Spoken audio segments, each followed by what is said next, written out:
What's up, everybody? Welcome back to the Post-Gazette Pirates YouTube channel. He's Andrew Destin. I'm Noah Hiles. It's Thursday, which means it's time for another mailbag here on the network. I'm coming to you from Bradenton, Florida. Andrew's back in Pittsburgh. Andrew, how are things up north? Everything good? Yeah, I mean, I gotta say, weather-wise, it's about the same. It's like 67 degrees and sunny up here in Pittsburgh. It's looking awfully Bradenton-esque around these parts, but it's good to hear from you. It's good to talk, and good to talk a little Pirates baseball. Yeah, I mean, it figures. I get a little bit of a head cold as soon as you leave. I'm sick without you, buddy. I need you here. All right, so we got some questions to answer. We're gonna jump right into them. First question is from Bob.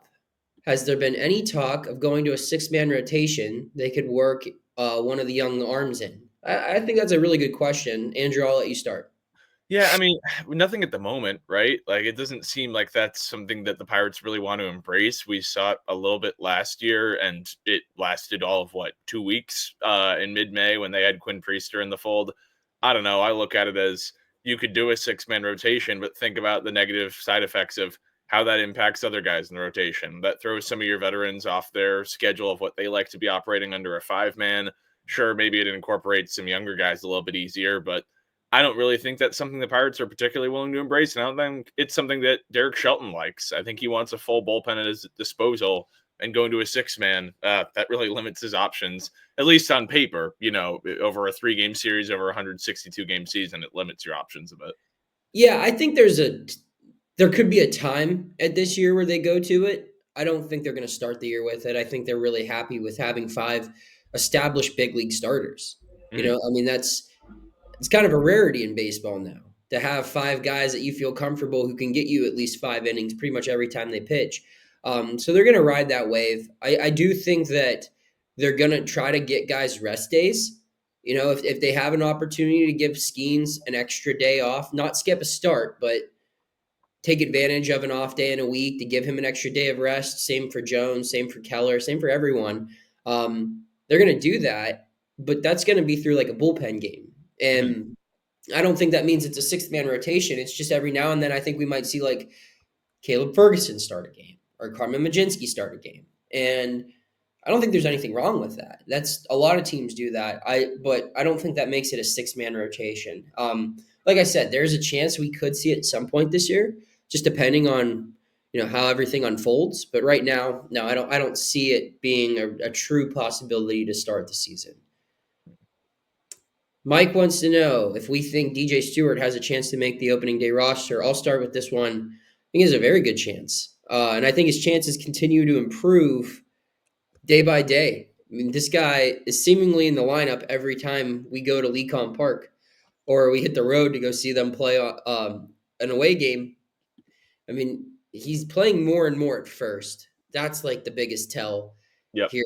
But Totally. I mean, even when he's not playing first base, they're playing him in right field. They're DHing him. They're getting him a lot of at bats. They want to make sure that this bat is, I mean, I don't want to say legit because I feel like we kind of have an idea as to what DJ Stewart is at this point in his career. He's been in the league for 7 years now.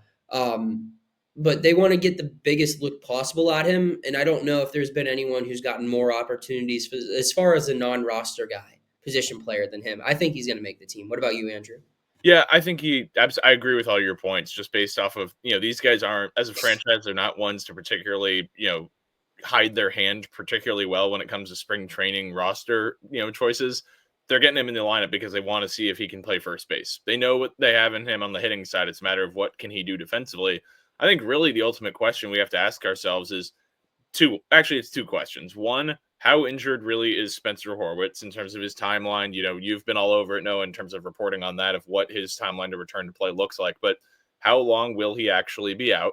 And if that answer is for an extended period of time, are the Pirates comfortable with letting somebody go in the 40-man roster to clear room for a DJ Stewart? Or are they comfortable with, hey, some conglomerate of Jared Triolo, Billy Cook, Nick York, etc., fill that gap in the interim? If they think that trio isn't enough hitting wise or maybe even defensively to do the job at first base, then I think DJ Stewart is all but guaranteed a roster spot at this point in time. But if they think Spencer Horwitz is really only going to be out 2 weeks, 3 weeks, is it really worth giving up a spot on the 40 man for a guy who, no disservice to DJ Stewart, but if you look at his big league career, he's basically a league average player. you can find those guys. They have a number of those guys on roster. So, yeah, that's kind of how I view it. Is they have to answer a few questions, but I think the odds are certainly in Stewart's favor right now. Sebastian asks, will Bryan Hiles finally be traded? No. That's all I got. No, he's not getting traded. Andrew, you could talk a little bit more on it. There's not much more to say. No. The only follow-up I would like to provide is that if we're providing further context, look at it from the standpoint of, let's put you in the shoes of another team's GM. Why would you trade for Bryan Hiles unless the Pirates were willing to eat some of that contract? You know what we can pretty much say with certainty without needing to report it? That the Pirates probably aren't going to eat any money on a contract, especially not a long-term one that's signed through 2029, especially not for a guy who, if he meets his full capabilities, if he meets his standards, he can be integral to a winning team here. This is a no-brainer to me. He's not going anywhere. They're not trading Bryan Hiles. End of conversation. Move on to the next question. We got more questions, but first we got to hear from our sponsor, Greenewalt Roofing. Hey, Pittsburgh. When you think of great roofs, you think Greenewalt Roofing Company. With over 20 years experience, Greenewalt knows your roof is your home's first line of defense. From rain, wind, snow, and ice. That's why Greenewalt Roofing's standard for perfection is so important. You can trust that their team of experienced installers will treat your property like it's their own. When it comes to roof replacements, Greenewalt Roofing is Pittsburgh's only choice. Visit greenewaltroofing.com today or call 412-314-8882 to schedule your free estimate. PA contractor number 36262. All right, Steven wants to know, have there been any discussions of Endy Rodriguez playing first base? Seems like the logical answer, as he's recovering from Tommy John. He's actually not. It was just elbow surgery, and has looked solid this spring. Well, Steven, if you've been watching the spring, you'll see he hasn't been playing any first base. It's because, there haven't been any discussions. Every time it's been brought up, they tell us that, look, this is a guy who's still young. He missed all of last year, minus a couple of bats in September, and they need to get him back up to speed. And that comes with him primarily playing his primary position, which is catcher. So, no, I think if he was healthy last year and he played, a full 130 games in AAA or the major leagues, this would be a guy that they would give a healthy look at first base. But he's not healthy, or he wasn't healthy last year. So they need to give him the reps at his primary position, which is catcher this spring. No, fully agree. And also I think a component of this too is that, I think it's easy for people to look on the outside and say, and we've been guilty of this, I'd like to think too, and say, the Pirates have a surplus at catcher. They've got it all figured out. They've got Joey Bart, they've got Henry Davis, they've got Endy, they've got Jason DeLay, who's, shown to be a serviceable MLB backup. Why not move one of these guys? I'll put on a tinfoil hat, or maybe just call me a pessimist, but who's to say that Joey Bart repeats what he did last year in 2025? Who says that Henry Davis shows fully capable of reaching his potential as a former number 1 overall pick? I think with Endy Rodriguez, if you move this guy around who's all of 24 years old, you're messing with him a little bit. Sure, he's played first base in the minors. He played the outfield. He played second base. But like you said, he's coming back from a pretty serious surgery. He missed all of 2024 practically. Let the guy settle in somewhere, get all his reps there. Because if history hasn't taught us anything, look back at 2023.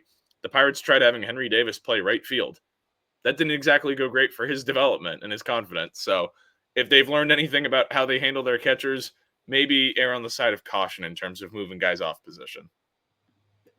Frank wants to know, who are our surprise picks to make the opening day roster? I'll start. I think there are going to be 3 non-roster guys. Stewart, Tanner Rainey, and Ryan Borucki.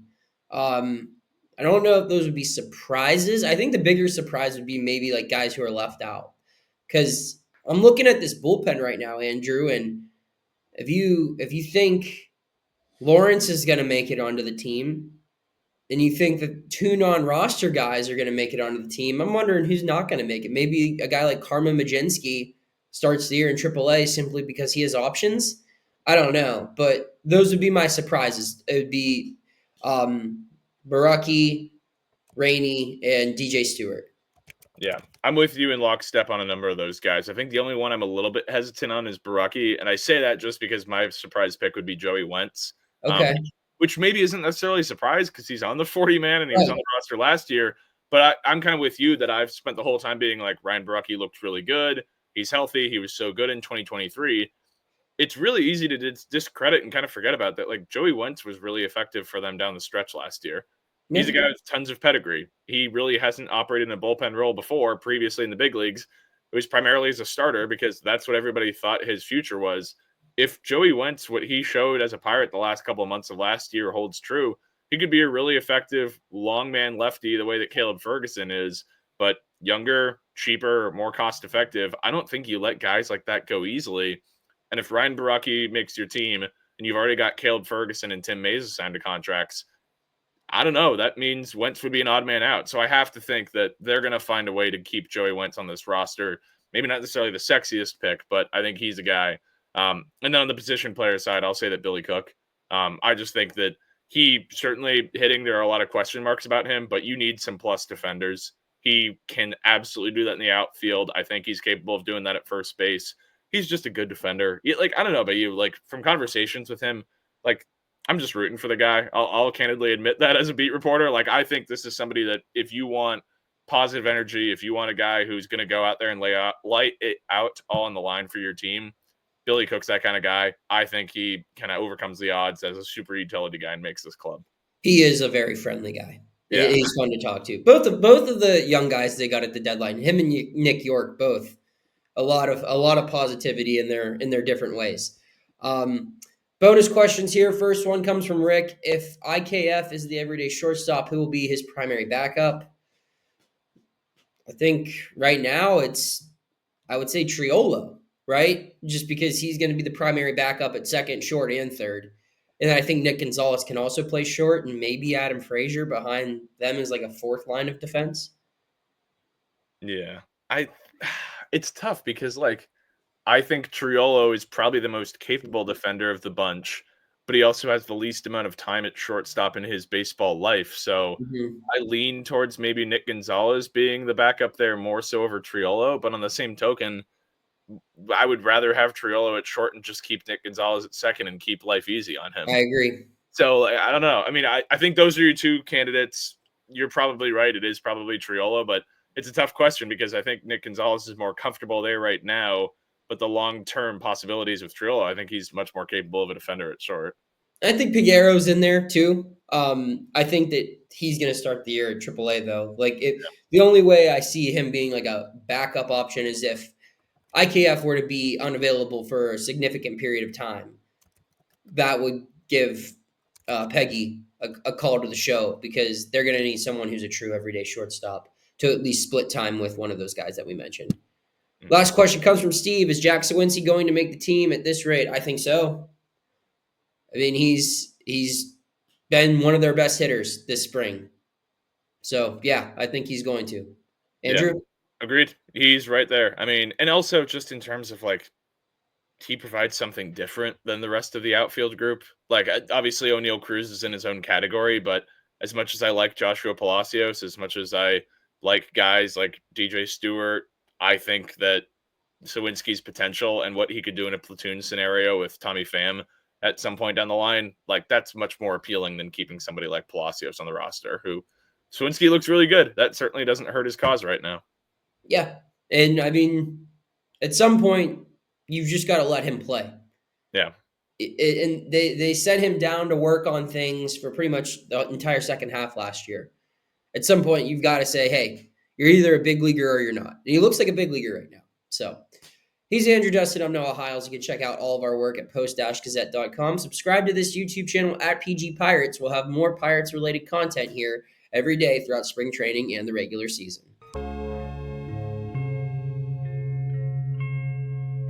Thank you for checking out this content from Post-Gazette Sports. If you watch this video on YouTube, please like the video and subscribe to our channel. For all of the sports coverage the Post-Gazette has to offer, visit post-gazette.com.